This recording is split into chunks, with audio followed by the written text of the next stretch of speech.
Tanti milki burqaati rabbi caayaati markazul furqaani kota seenne itti barannaa hundi kan dheeraa fi dhalaani jali jala ba'uu feenaani. Tanti milki burqaati rabbi caayaati markazul furqaani kota seenne itti barannaa hundi keessan dhiiraaf dhalaani jali jala ba'uu feenaani.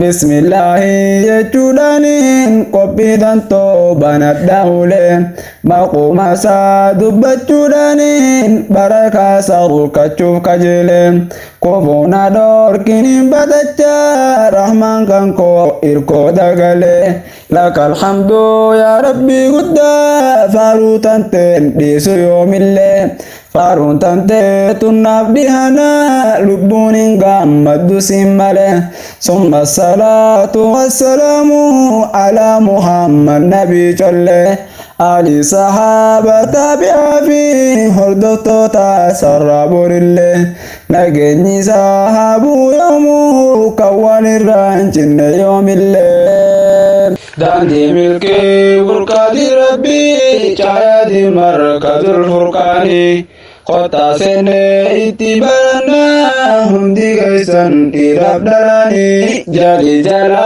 ba'uu feenaani.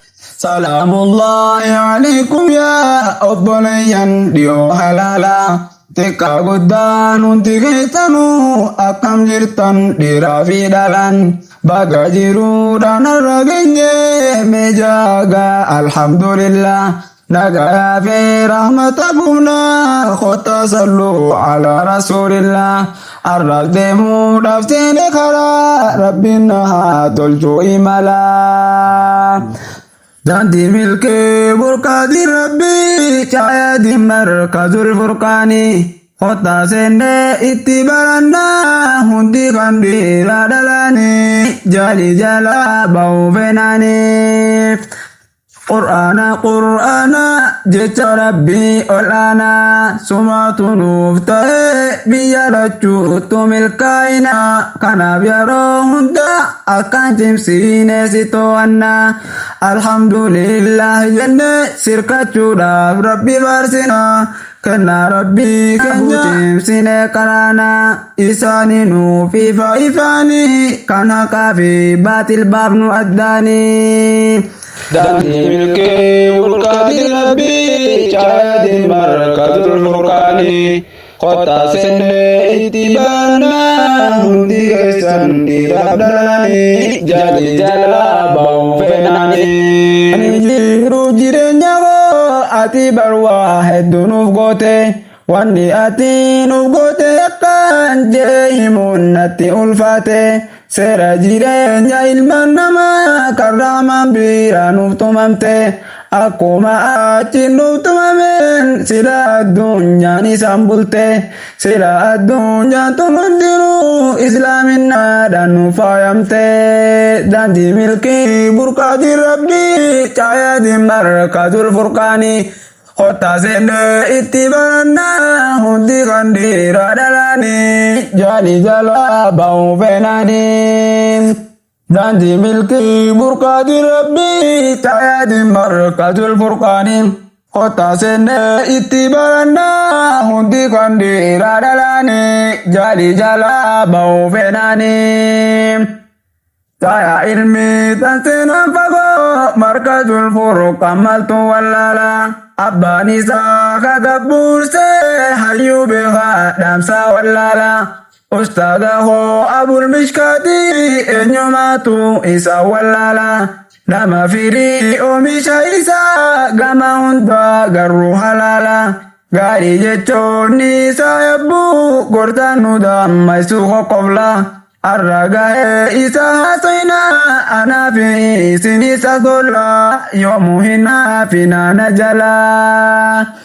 Daandii milkii burqaati rabbii caayaati markazul furqaani kota seenne itti barannaa hundi kan dhiiraa dhalaani jali jala ba'uu feenaani.